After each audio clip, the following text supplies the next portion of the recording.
Selamat malam, salam sejahtera. Bongkar, jangan tak bongkar, bongkar sampai semua orang tahu. Yang ini bukan lagi tentang Najib, tapi yang ini tentang kapal LCS RM9 billion, 6 billion sudah dibayar, yang tak siap-siap lagi. Hari ini paling mengejutkan Malaysia apabila dokumen yang telah diklasifikasikan rahsia itu telah pun dinyah rahsiakan, sehingga hari ini terbongkar satu pendedahan luar biasa yang aku fikir akan membuatkan Zahid Hamidi tak akan lena tidur malam ini, kerana penafian Zahid Hamidi sebelum ini mengatakan beliau tidak ada kaitan, tidak adil dikaitkan dengan beliau kerana beliau katakan beliau tiada kaitan dengan kapal LCS. Akhirnya dokumen yang ditulis oleh tangan Zahid Hamidi sendiri akhirnya didedahkan dengan arahan sila laksanakan, dan surat itu adalah surat niat untuk BNS. Akhirnya orang kata seperti pepatah Melayu lah, sepandai patai topai melompat akhirnya jatuh ke tanah juga. Dan yang lebih menarik, ada lagikah pendedahan-pendedahan yang akan membuatkan kita terkejut? Ada lagikah dokumen-dokumen yang akan membuatkan kita tak sangka langsung? Kerana kemarin telah didedahkan dan telah pun kita ketahui bekas Panglima TLDM telah didakwa di Mahkamah Session kerana didakwa salah guna wang dalam kes LCS ini. Tetapi ramai netizen mengatakan itu hanya ikan bilis, jerung sebenar on the way untuk didakwa. Aku fikir setelah penklasifikasian dokumen ini, akhirnya akan tetap ditangkap jerung itu. Tak akan terbiar. Jerung pasti akhirnya seganas-ganas jerung pun akan tertangkap juga. Tapi yang menariknya malam ini adalah satu laporan sulit yang kita terima daripada media, yaitu subkontrak yang baru tubuh 45 hari sudah buat tuntutan sebanyak RM178 juta. Endakkah itu satu perkara yang macam mengejutkan, yang aku rasa tak logik langsung lah. Aku fikir hairan lah. Bayangkan subkontrak yang baru ditubuhkan, baru dibuat, apalagi baru mula kerja 45 hari, terus buat tuntutan RM178 juta. Yang aku hairan, kenapa baru 45 hari ditubuh sudah boleh buat tuntutan RM178 juta? Yang aku tahu, kalau subkontrak ini dapat kontrak, mereka telah mempunyai satu nilai modal untuk pusingan. Dan tidak perlu lagi mereka membuat satu tuntutan yang belum dimulakan kerjanya. Tapi apa ceritanya? Jom aku nak ulas. Anda dengar baik-baik dan Anda share video ini biar semua orang tahu dan biar semua orang menangis kedapatan. Kebelakangan ini Kerajaan PAS UMNO Bersatu cuba mengalih perhatian dari isu sebenar yang menimbulkan kemarahan rakyat. Mesin propaganda PAS UMNO Bersatu yang diketuai Datuk Seri Najib Tun Razak cuba meyakinkan rakyat bahawa tiada penyelewengan berlaku, hanyalah kelewatan projek. Aku pun tak percayalah. Sehingga kini Najib belum menjawab soalan-soalan pokok saya utarakan sejak saya mendedahkan butiran projek LCS yang mengesahkan ada penyelewengan.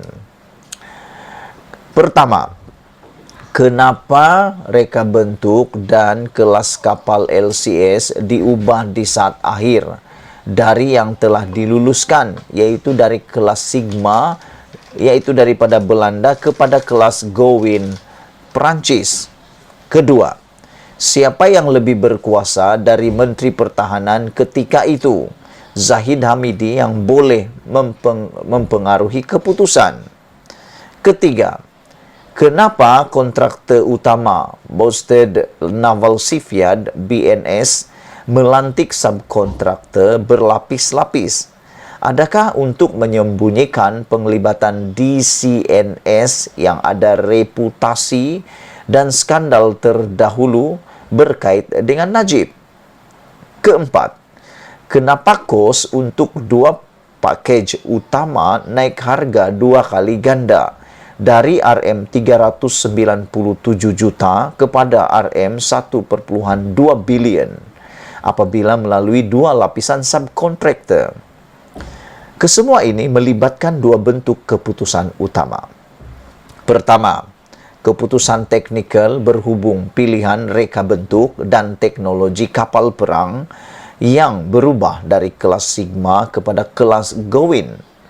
Kedua, keputusan keuangan, peruntukan dan pembayaran yang sepatutnya tertakluk kepada semua pekeliling perbendaharaan yang mengawal selia urusan tuntutan dari kontraktor dan subkontraktor.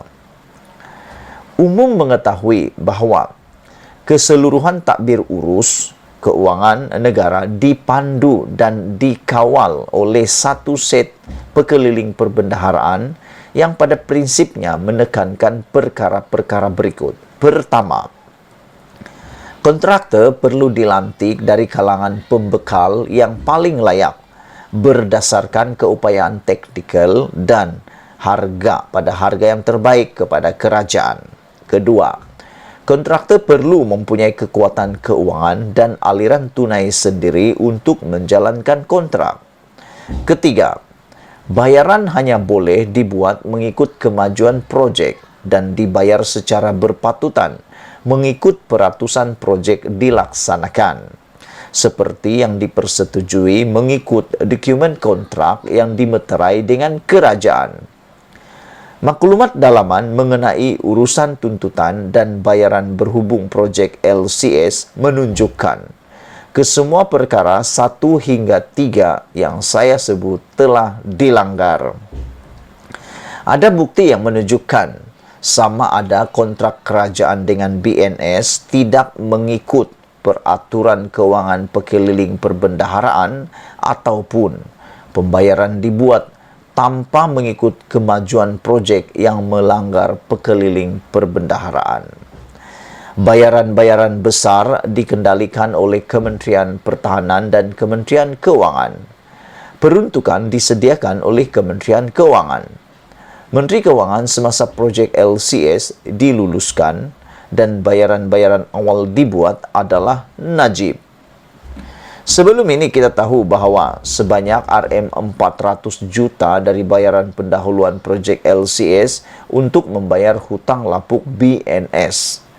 Perkara ini sepatutnya melanggar peraturan keuangan mengikut pekeliling perbendaharaan, iaitu bayaran pendahuluan sesuatu projek hanya boleh digunakan untuk projek itu. Jika kita membuat pinjaman sekali lagi, sekalipun, bank hanya akan membenarkan pinjaman dikeluarkan bagi tujuan pinjaman itu diluluskan. Hari ini, saya ingin mendedahkan satu lagi pembayaran yang tidak mengikut prinsip-prinsip di dalam pekeliling perbendaharaan. Kertas siasatan dalaman projek LCS menunjukkan bahawa subkontraktor lapisan kedua membuat tuntutan sebanyak RM178 juta sebagai yuran memulakan kerja pada hari yang sama ia dilantik. Sedangkan pada ketika itu subkontraktor ini ditubuhkan 45 hari sebelum itu.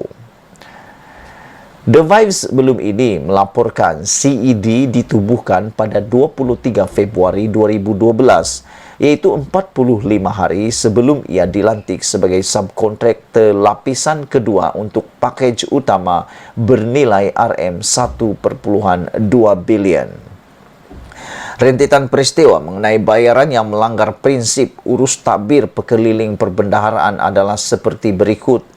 9 April 2012, BNS melantik CAD sebagai subkontraktor bagi 2 pakej utama bernilai RM1,2 bilion. 9 April 2012, CAD melantik CED, sebuah syarikat yang baru berusia 45 hari, berusia 45 hari sebagai subkontraktor bagi 2 pakej yang dianugerahkan oleh BNS. CED membuat tuntutan sebanyak 9 April juga 2012 CID membuat tuntutan sebanyak Rm178 juta sebagai iuran memulakan kerja pada hari yang sama ia dilantik sebagai kontraktor lapisan kedua. Transaksi-transaksi sebegini merupakan satu penyelewengan yang melanggar peraturan pembayaran Kementerian Keuangan. Sebagai Menteri Keuangan pada ketika itu, Najib mesti menjawab, bagaimana sebuah kontraktor yang hanya berusia 45 hari boleh membuat tuntutan berjumlah Rm178 juta dari proyek pertahanan utama negara. Penyelewengan-penyelewengan beginilah yang menyebabkan BNS akhirnya tidak mempunyai dana, walaupun telah dibayar kerajaan dan proyek tergendala sehingga tidak ada satu kapal pun siap hingga ke hari ini. Ditulis dan diulas oleh Rafizi Ramli, Timbalan Presiden PKR. Sebelum kita berpisah, jangan lupa tinggalkan komen Anda tentang isu kapal tak siap-siap ini. Malaysia kita punya, kita jaga sama-sama cintai Malaysiaku. Kita jumpa lagi. Bye-bye.